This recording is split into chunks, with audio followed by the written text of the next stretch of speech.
Assalamualaikum warahmatullahi wabarakatuh. Kami dari kelompok 1 akan mempresentasikan hasil diskusi kelompok kami yang berjudul Konsep Dasar Sistem Penganggaran Menyeluruh. Sebelumnya kami akan memperkenalkan diri terlebih dahulu. Nama saya Mega Faradila. Nama saya Imam Khalid. Baiklah, untuk materi pertama akan dibacakan oleh saya sendiri. Konsep dasar sistem penganggaran menyeluruh. Bisnis budget atau anggaran adalah suatu rencana yang disusun secara sistematis yang meliputi seluruh kegiatan perusahaan yang dinyatakan dalam unit kesatuan moneter dan berlaku untuk jangka waktu tertentu yang akan datang. Dari definisi tersebut terdapat 4 poin penting yang akan kita bahas pada kesempatan kali ini. Yang pertama adalah rencana, yang kedua meliputi seluruh kegiatan perusahaan, yang ketiga dinyatakan dalam unit moneter, dan 4 jangka waktu tertentu yang akan datang. Poin pertama yang akan kita bahas pada kesempatan kali ini adalah rencana. Kita semua pasti sudah tahu apa yang dimaksud dengan rencana, dan masing-masing dari kita pastinya sudah memiliki rencana akan apa yang akan kita lakukan di masa mendatang. Di sini dijelaskan bahwa rencana adalah suatu kegiatan, suatu penentuan terlebih dahulu tentang aktivitas atau kegiatan yang akan dilakukan di masa yang akan datang. Disebutkan pula bahwa budget merupakan sebuah rencana, karena budget merupakan penentuan terlebih dahulu tentang kegiatan-kegiatan yang akan dilakukan perusahaan di masa yang akan datang. Hanya saja, budget mempunyai spesifikasi khusus, misalnya disusun secara dinamis, dinyatakan dalam unit moneter, dan memiliki jangka waktu tertentu yang akan datang. Jadi, budget hanyalah merupakan salah satu bagian dari sebuah rencana, sebab masih ada rencana yang tidak termasuk budget, karena tidak mempunyai spesifikasi khusus. Misalnya, saluran-saluran distribusi, media promosi, rencana model, desain atau bentuk, dan lain sebagainya. Beberapa alasan yang mendorong perusahaan menyusun rencana untuk waktu yang akan datang. Yang pertama adalah masa yang akan datang dipenuhi dengan ketidakpastian. Yang kedua, masa yang akan datang dipenuhi dengan berbagai alternatif pilihan. Yang ketiga, rencana diperlukan sebagai pedoman kerja. Yang keempat, rencana diperlukan sebagai alat pengkoordinasian kerja. Dan yang kelima, rencana diperlukan sebagai alat pengawasan terhadap pelaksanaan kegiatan atau realisasi. Jadi, kenapa perusahaan menyusun rencana di awal? Karena rencana ini sangat diperlukan sebagai pegangan atau pedoman sebelum perusahaan melakukan aktivitas-aktivitas di masa yang akan datang. Sebab dengan adanya rencana ini, kita jadi bisa mengatur apa yang akan kita lakukan, dan apa yang akan kita lakukan itu akan lebih terarah sehingga dapat mencapai tujuan atau sasaran yang telah ditetapkan. Poin kedua yang akan kita bahas yaitu meliputi seluruh kegiatan perusahaan, yaitu mencakup seluruh kegiatan yang akan dilakukan oleh bagian-bagian yang ada di dalam sebuah perusahaan. Kegiatan-kegiatan yang terdapat di perusahaan secara garis besar adalah misalnya kegiatan produksi, promosi, pemasaran, pembelanjaan, dan lain sebagainya. Yang ketiga adalah dinyatakan dalam unit kesatuan moneter, yaitu unit kesatuan yang dapat diterapkan pada berbagai kegiatan yang dilakukan oleh perusahaan yang beraneka ragam. Unit kesatuan moneter yang berlaku di Indonesia adalah unit rupiah. Unit ini sangat diperlukan oleh masing-masing perusahaan yang beraneka ragam. Misalnya, untuk bahan baku menggunakan unit kesatuan kilogram, dan untuk panjang menggunakan unit kesatuan meter. Yang keempat adalah jangka waktu tertentu yang akan datang, yaitu menunjukkan bahwa budget berlaku untuk masa yang akan datang. Ini berarti yang dibuat di dalam budget adalah taksiran tentang apa yang akan terjadi, serta apa yang akan kita lakukan di masa yang akan datang. Budget yang berkaitan dengan waktu dibagi menjadi dua, yaitu budget strategis dan budget taktis.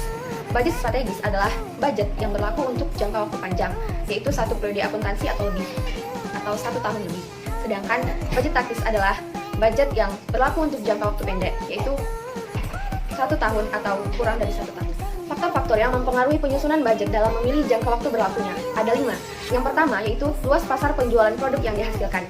Perusahaan yang mempunyai pasar penjualan yang cukup luas, posisinya lebih stabil, karena jika terjadi kegoncangan di salah satu pasarnya tidak terlalu besar pengaruhnya pada kegiatan penjualan perusahaan secara keseluruhan. Kedua, posisi perusahaan dalam persaingan. Perusahaan yang mempunyai posisi kuat di dalam persaingan akan lebih mantap dan stabil karena tidak mudah digoyahkan oleh tindakan para pesaing. Maka perusahaan ini memungkinkan untuk menyusun budget yang berjangka panjang dan sebaliknya. 3 jenis produk yang dihasilkan. Dilihat dari sudut permintaan elastisitas terhadap perubahan harga jual. Produk yang inelastis, yaitu jumlah produk yang terjual tidak terlalu terpengaruh oleh perubahan harga jualnya, sehingga perubahan harga jual yang besar hanya mengakibatkan perubahan yang kecil saja terhadap jumlah produk tersebut. 4. Tersedianya data dan informasi untuk melakukan penaksiran-penaksiran. Perusahaan yang mempunyai data dan informasi serta pengalaman yang lengkap lebih mempunyai kemungkinan untuk melakukan penaksiran-penaksiran yang akurat untuk jangka panjang. Yang terakhir, keadaan perekonomian pada umumnya. Keadaan perekonomian secara umum, baik nasional atau internasional, sangat mempengaruhi kehidupan suatu perusahaan. Oleh karena itu, perusahaan yang hidup dalam perekonomian yang mantap, posisinya akan lebih mantap juga dalam menyusun budget jangka panjang. Selanjutnya adalah kegunaan budget. Disebutkan di slide ada 3 kegunaan budget. Yang pertama sebagai pedoman kerja, yaitu berfungsi sebagai pedoman kerja dan memberikan arah, serta sekaligus memberikan target yang harus dicapai oleh semua kegiatan-kegiatan yang akan dilakukan oleh perusahaan di masa yang akan datang. Yang kedua berfungsi sebagai alat pengkoordinasian kerja, yaitu berfungsi sebagai alat pengkoordinasian kerja agar semua bagian-bagian yang terdapat di dalam perusahaan dapat saling menunjang, bekerja sama dengan baik untuk menciptakan sasaran atau tujuan yang telah ditetapkan. Kegunaan budget yang ketiga adalah sebagai alat pengawasan kerja, yaitu berfungsi sebagai alat banding untuk menilai realisasi kegiatan perusahaan, yaitu membandingkan tentang apa yang terutang di dalam budget dan apa yang tercapai dalam realisasi kegiatan perusahaan. Dengan perbandingan yang didapatkan, sehingga kita akan mengetahui penyimpangan-penyimpangan antara budget dengan realisasinya, sehingga kita akan mendapatkan kelebihan dan kelemahan. Saya akan melanjutkan materi dari rekan saya, yaitu faktor-faktor yang mempengaruhi penyusunan budget. Faktor-faktor internal, yaitu data dan pengalaman yang terdapat di dalam perusahaan sendiri. Faktor-faktor tersebut yaitu yang pertama, penjualan tahun-tahun yang lalu. Yang kedua, kebijakan perusahaan yang berhubungan dengan masalah harga, jual syarat, pembayaran, barang yang dijual, pemilihan saluran distribusi, dan sebagainya. Yang ketiga, kapasitas produksi yang dimiliki perusahaan. Yang keempat, tenaga kerja yang dimiliki perusahaan, baik jumlahnya, kuantitas maupun keterampilan dan keahlian atau kualitas. Yang kelima, modal kerja yang dimiliki perusahaan. Yang keenam, fasilitas-fasilitas lain yang dimiliki perusahaan. Dan yang ketujuh, kebijakan-kebijakan perusahaan yang berkaitan dengan pelaksanaan fungsi-fungsi perusahaan baik di bidang pemasaran, produksi, pembelanjaan, administrasi maupun personalia. Selanjutnya, faktor-faktor ekstern, yaitu data, informasi, dan pengalaman yang terdapat di luar perusahaan, tetapi dirasa mempunyai pengaruh terhadap kehidupan perusahaan. Faktor-faktor tersebut terbagi menjadi 7. Yang pertama, keadaan pesaing. Yang kedua, tingkat pertumbuhan penduduk. Yang ketiga, tingkat penghasilan penduduk. Yang keempat, tingkat pendidikan masyarakat. Yang kelima, tingkat penyebaran penduduk. Yang keenam, agama, adat istiadat, dan kebiasaan-kebiasaan masyarakat, ekonomi, sosial, budaya, maupun keamanan.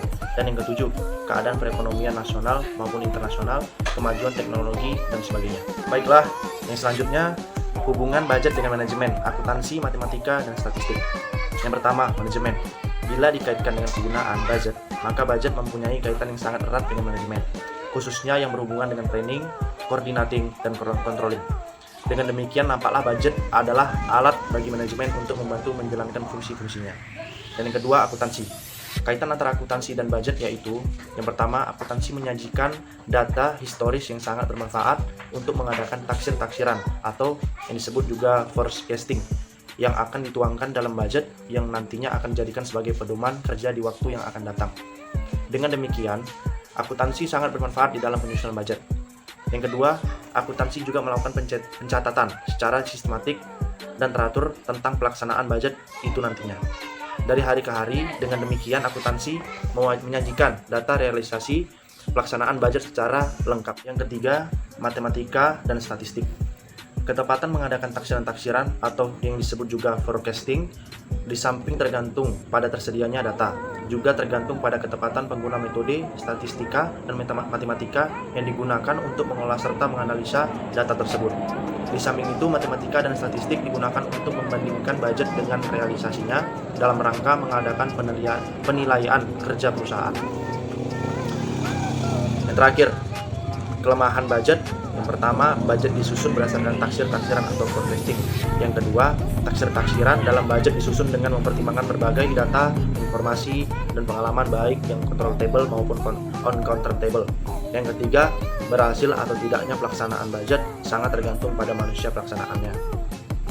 Kesimpulannya, penganggaran atau penyusunan anggaran atau budgeting adalah proses penyusunan rencana keuangan organisasi yang dilakukan dengan cara menyusun rencana kerja dalam rangka waktu tertentu, umumnya 1 tahun dan dinyatakan dalam 1 monitor.